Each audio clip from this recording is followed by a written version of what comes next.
The X-Men have been beaten, their defenses are shattered, and their mentor is trapped. For the first time in Marvel history, the unstoppable Juggernaut has won, but Professor X has one last desperate card to play. In this issue, he sends out a telepathic SOS that brings a founding member of the Fantastic Four into the fight. But even the power of a star might not be enough to crack K. Marco's armor. Today, we're finishing the first ever Juggernaut saga. We'll see the secret weakness that finally brings this monster down and the controversial move Xavier makes that proves he might be just as dangerous as his brother. Yes, hello, and welcome back to the channel, where today we'll be talking about X-Men issue 13 from 1965. And it's the follow-up to the absolutely fantastic issue that we got in issue 12 with the Juggernaut. Please excuse my voice if I sound a little croaky. I've been ill the past couple of weeks, which is why it's been so long since my last video. But I've been dying to get back into it, so as soon as I've been up to it, I'm back, I'm ready, let's do this. So we've got Juggernaut here in a very similar pose to what he had in the last issue on the cover. But on that last issue, the X-Men looked quite scared, didn't they? He'd taken them by surprise, and that's not the case here. It looks like the X-Men are ready to take the fight back to Juggernaut. And we've got a special guest star here. So I thought that was Fantastic Four's Johnny Storm. Could it be? I actually don't know. I think it is, but we'll see. But without further ado, let's get on to the next page. Where Walks the Juggernaut? This is an absolutely fantastic page. I really, really like the style. So this is the sort of sister image to what we got in the last panel in the last issue, where Juggernaut appears in front of Charles, and this is the reverse angle now through his legs, just showing how he's towering over Charles there like that. A quick recap on what happened in that last issue, and here's Charles saying, "This is the moment I've dreaded for years."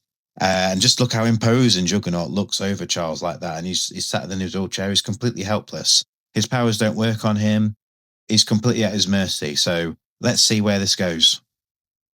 This top panel here, the X-Men are all at 6s and 7s. They've been absolutely battered. Hank's on the floor. We've got Bobby over here. He's laying on his front, and they all look like they've just woken up from a nap, which is quite fitting, really, because it looks like Juggernaut just put him to sleep, basically, with his power and his strength and all the destruction he's caused. But he makes a beeline for Charles, and Charles is the one to say, "Stand back, you've got your orders, obey them.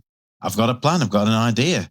I don't know what he's going to come up with here, but Juggernaut down here gives us a quick sort of recap for the new readers, just to say I've finally freed myself from the tons of stone I'd been buried under in Korea.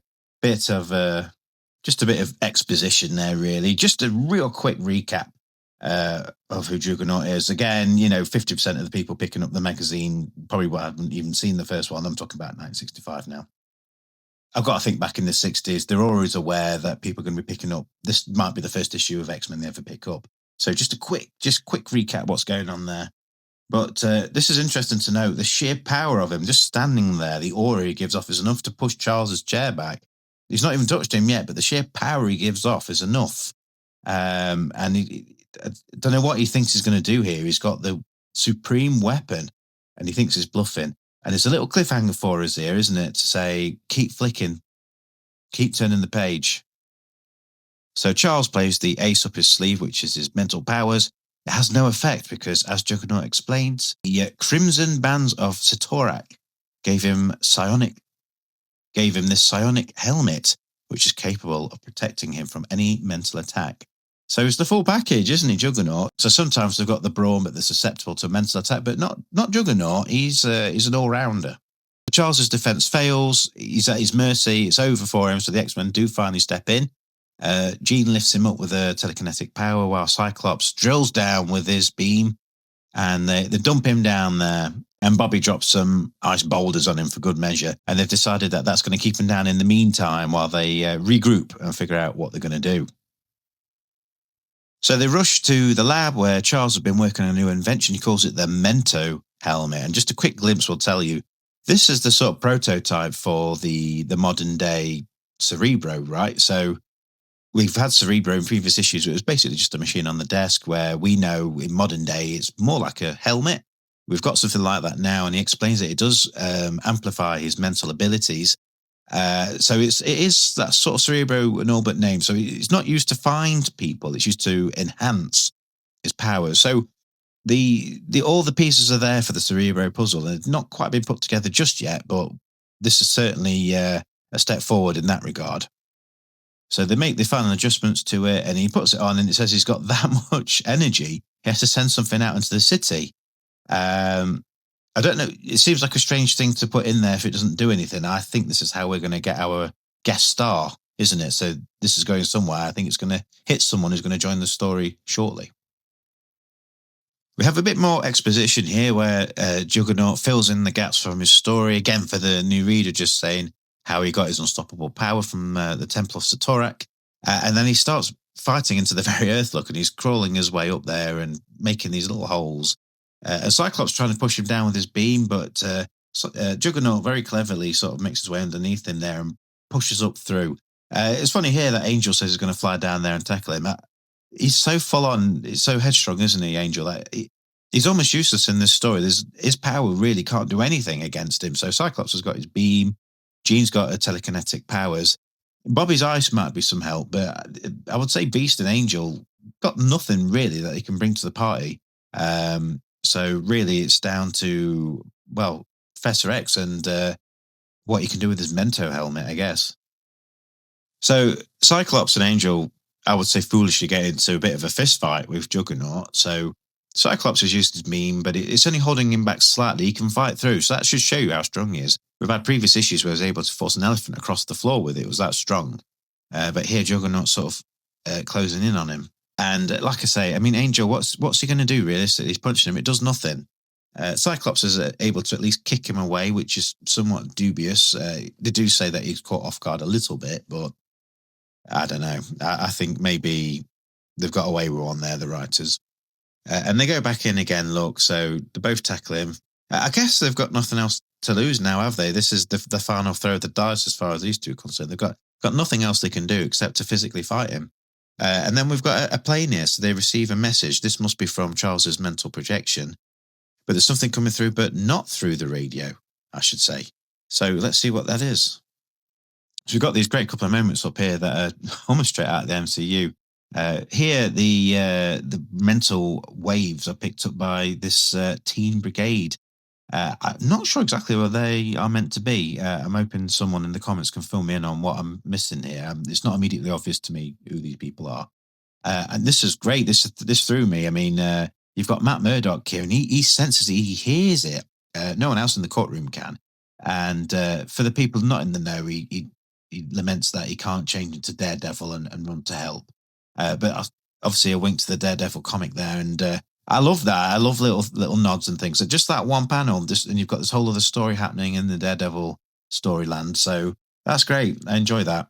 And back at the X-Mansion, things are looking a bit desperate now. So Beast and Bobby go to join the fight to try and help with Juggernaut.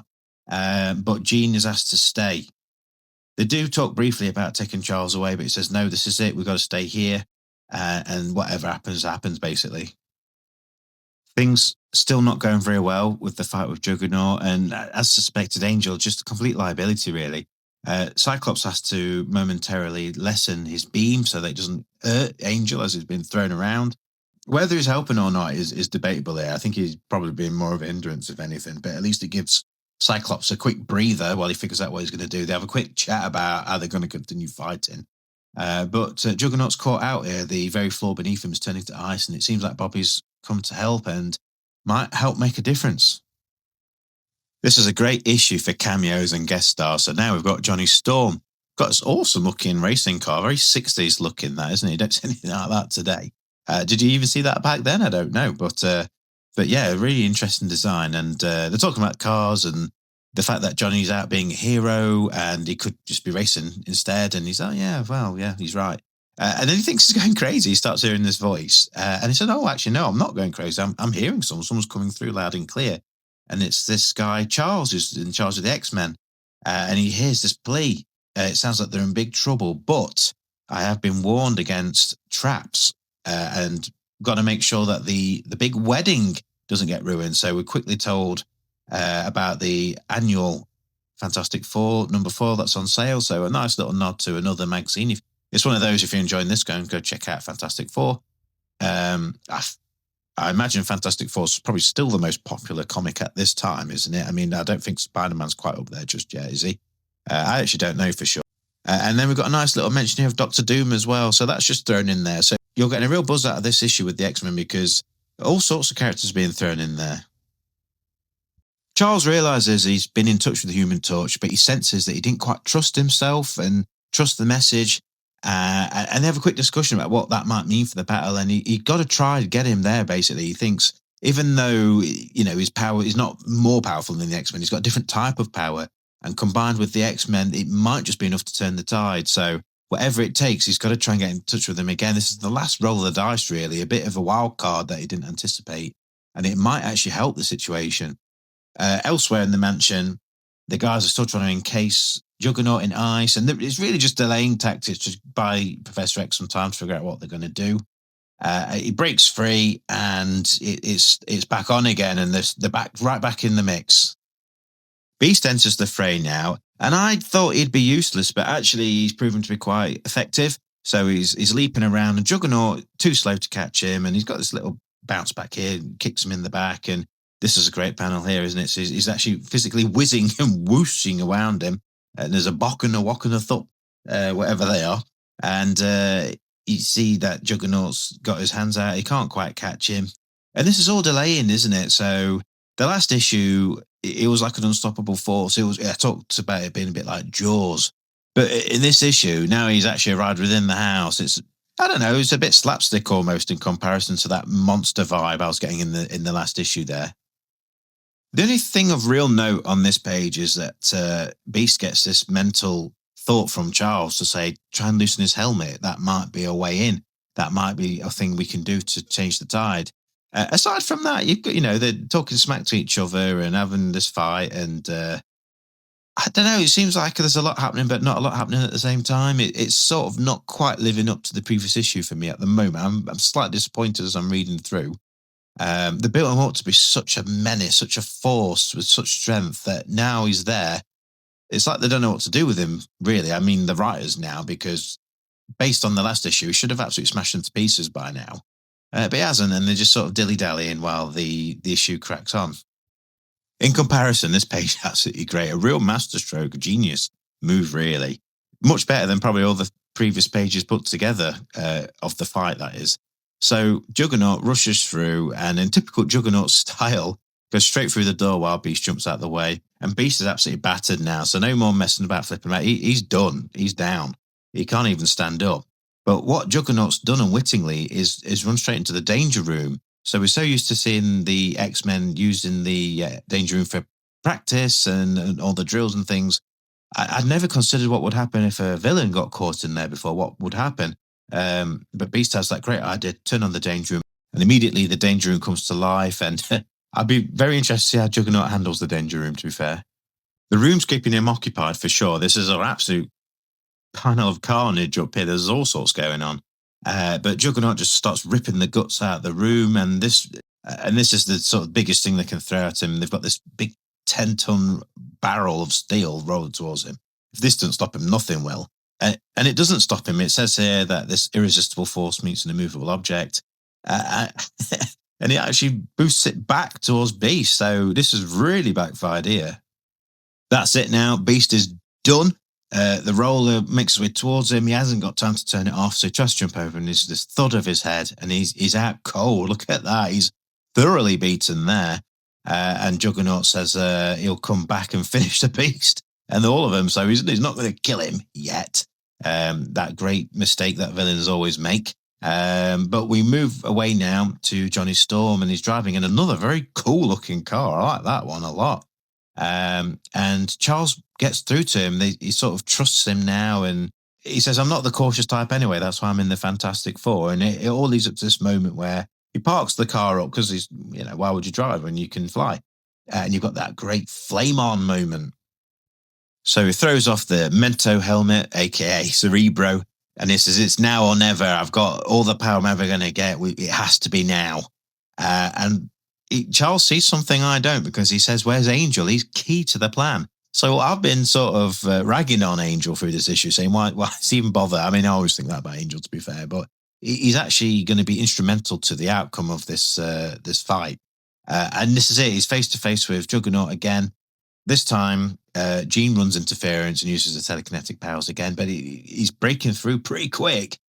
And with no time to spare, Johnny arrives, and Charles is about to set him loose. Johnny realizes pretty quickly his powers are not going to be that effective either against Juggernaut. He's so powerful that his flames do nothing to him. The only card they can play really is to confuse him, so he's literally running rings around him. And the idea is to keep him occupied. And while that's happening, Charles calls to Angel mentally. And I love this picture of Charles. It's the most Charles-looking Charles that we've had so far, if that makes sense. I'm talking about my mind's eye of what Charles looks like now, and that's great. That's a great picture.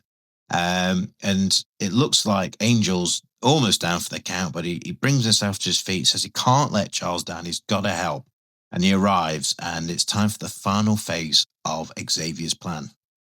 Now, you have this brilliant moment where they're readying Angel for the attack, whatever it's going to be. And Johnny does something I didn't really expect. He makes himself as bright as possible, and he describes it as almost like a light bulb that's about to explode.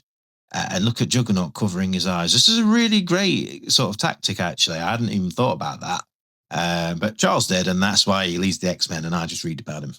And while that's happening, Angel flies around, and Charles is mentally telling him what to do. It's almost like he's playing on the PlayStation or something. He's controlling him.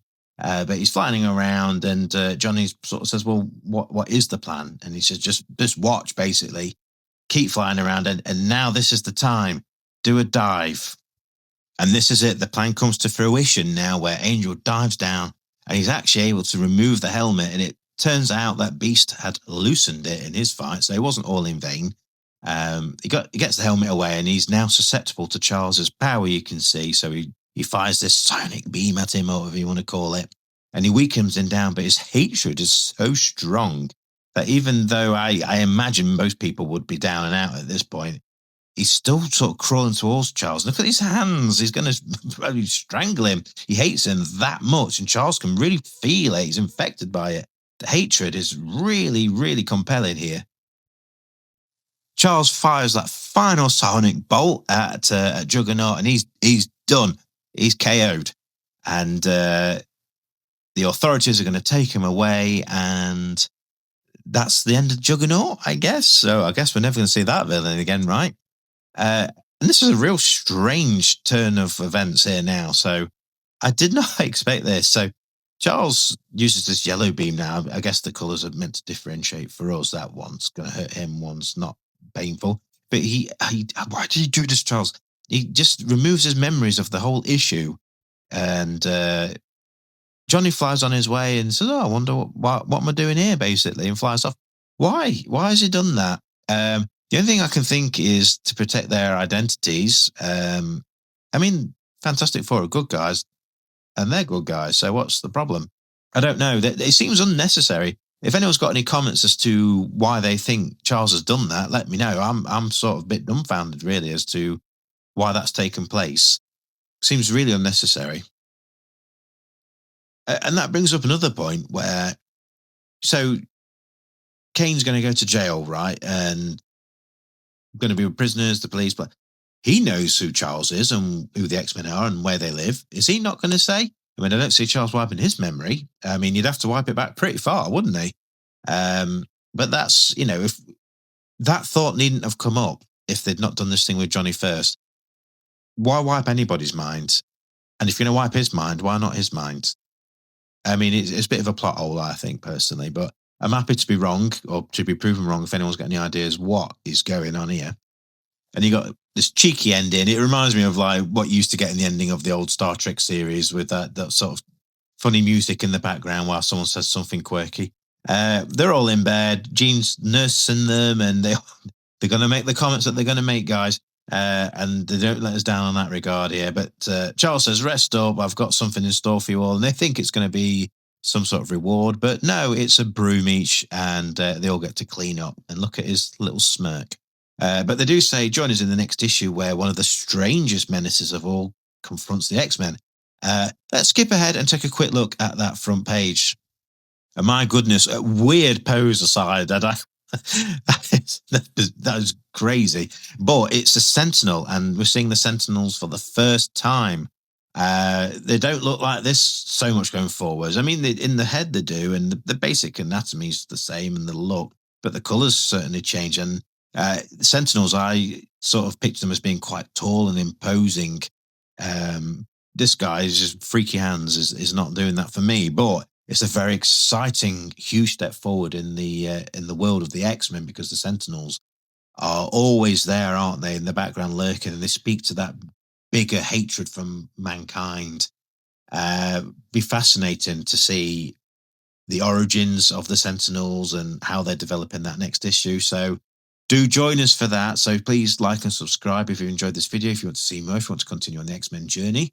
The next issue will be with the Sentinels in X-Men 14 of 1965. So join us then. Thanks for watching. See you soon. Thank you. Bye-bye.